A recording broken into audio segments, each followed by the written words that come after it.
Ačiū, mielos merginos, ir žodis pirmosios vietos nugalėtojai Katažinai Andriuškevič. Lenkijos okupacijos pasiekmes Rytų Lietuvai. Aš gyvenu Rytų Lietuvoje. Jau esu pripratusi, kad čia žmonės kalba ne tik lietuvių kalba, bet ir lenkų, rusų kalbomis. Ir tuteišių kalba. Sumaišytos 4 kalbos - rusų, lenkų, gudų ir lietuvių. Kad čia daug kitų tautybės žmonių.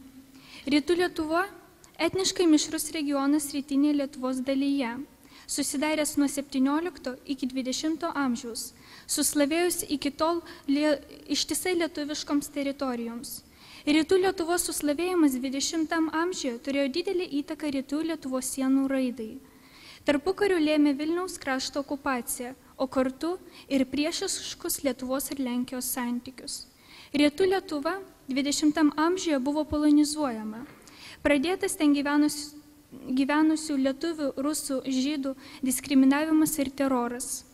Nelenkiška kalba ir kultūra buvo niekinama, trukdoma jai vystytis. Dėl to, net ir pasitraukus Lenkams, Rytų Lietuvoje tebevyrauja lenkiška kalba ir kultūra. Rašydama šį rašinį, pabandysiu išsiaiškinti Lenkijos okupacijos pasiekmes Rytų Lietuvai, kodėl šis regionas taip skiriasi nuo kitų Lietuvos regionų ir išsakysiu savo nuomonę šiuo klausimu. Mano manimu, Lenkija negražiai pasielgė okupavusi Rytų Lietuvos teritoriją. Lenkija, kaip artima valstybė Lietuvai, turėjo padėti Lietuvai, o ne okupuoti Vilnių ir Vilniaus kraštą. Šitą okupavimą galima pavadinti išdavyste. Išdavyste ne tik Lietuvai, bet ir išdavyste Lenkijos vertybėms, Lenkijos tradicijoms. Iš tikrųjų, netgi gėdinga, kai tu išduodi savo draugus.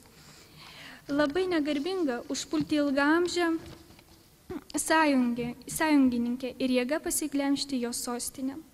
Nors praėjo daugiau nei 70 metų, kai ilgaamžė istorinė Lietuvos sostinė Vilnius ir 4/4 Vilniaus krašto po 20 metų Lenkijos okupacijos teisėtai ir džiaugsmingai grįžo Lietuvai, bet okupacijos laikų prisiminimai ir padariniai neišblėso iki šioliai. Net ir šiandien daug žmonių nekalba valstybinė kalba, pavardės yra sulenkintos. Kas mane labiausiai nustebino ir netgi sukrėtė, tai kad kai kuriuose miesteliuose gatvių pavadinimai rašomi lenkų kalba ir lietuvių kalba. Mokslininkai, remdamiesi tyrimais, pabrėžia, kad lenkų kalbos plitimas Rytų Lietuvoje nebuvo susijęs su lenkų kėlimusi į Lietuvos didžiąją kunigaikštystę. Mokslininkų teigimu, dauguma sulenkintų žmonių yra tikri lietuviai.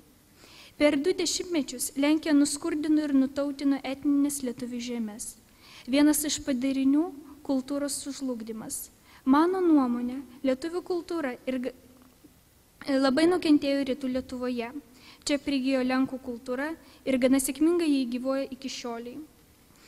Švenčiamos lenkiškos šventės, pavyzdžiui, Lenkų mokyklose švenčiama Lenkijos nepriklausomybės diena.